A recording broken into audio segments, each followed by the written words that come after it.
Okay, so today we will be talking about the protein is classified on the basis of, we were just done with the structure of the protein, which was primary, secondary and tertiary. Now let's move towards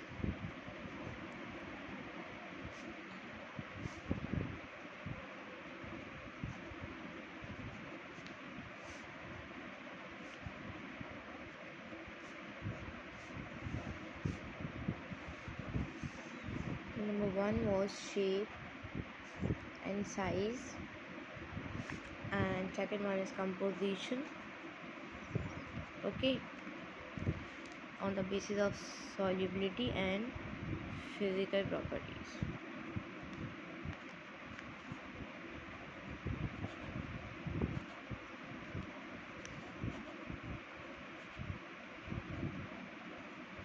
Okay, so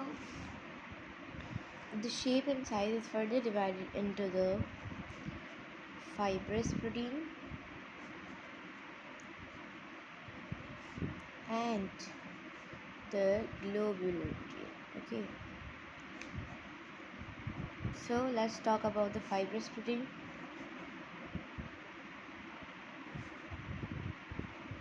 Okay, so fibrous protein is a protein which is made up of the parallel polypeptide chain. Okay, so they are the protein which are made up of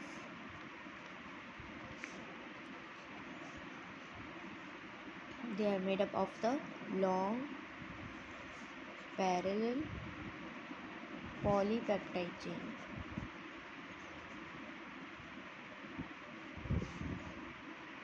chain along the axis.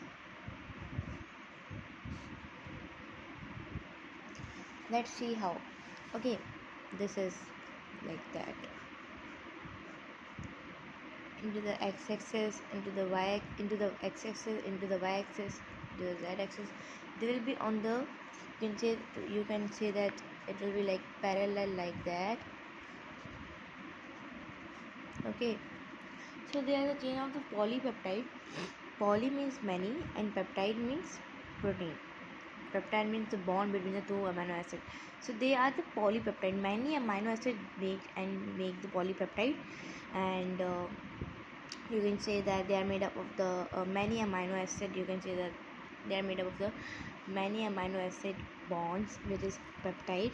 They are made up of this parallel, you can say that polypeptide chain along with the axis, and they will be vertical or horizontal. Okay, they will be vertical and horizontal. Next is that they are insoluble in water. They cannot dissolve at all. Okay, so for example, let's take the example of the fibrous protein, which is, you can say, the muscles tissue,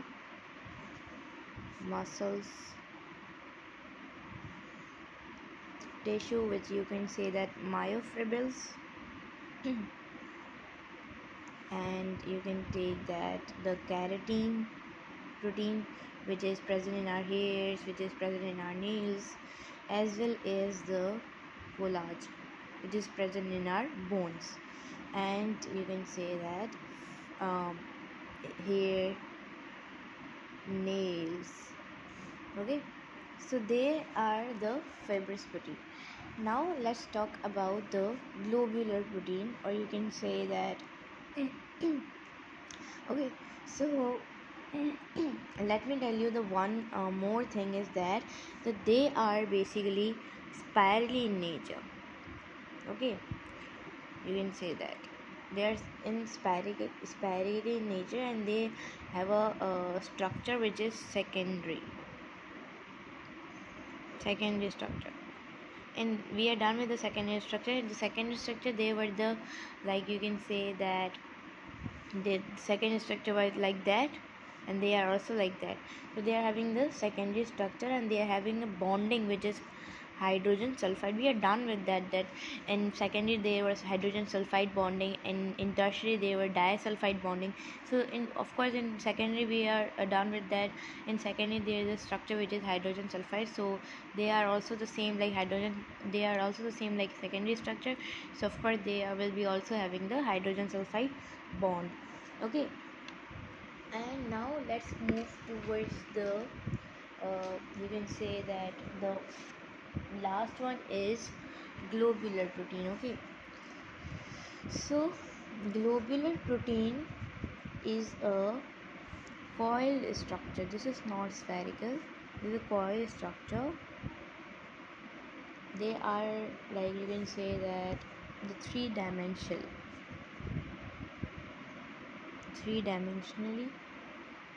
and they are having the structure which is tertiary.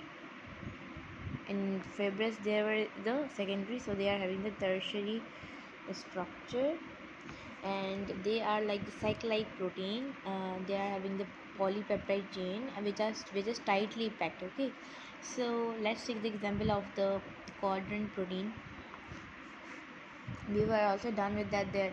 in tertiary in tertiary in tertiary they were the joining of secondary and primary, and they were having a bond which was disulfide. Okay, disulfide, which was S. And they, for example, if there are four tertiaries joining together, and they are making the globe like structure, you can say that they're making a globe like structure. You can say that as a quadrant protein. Okay, which is present in hemoglobin, or you can say that in our blood. We are done with the structure of protein. So this is also resembled on that we were done with the structure because they are having a same structure. So before that I make that one video. Now this one you can easily understand. Okay, so they are having the tertiary structure and they are having the secondary structure. They were having the bonds hydrogen sulfide, and they are having the bond disulfide.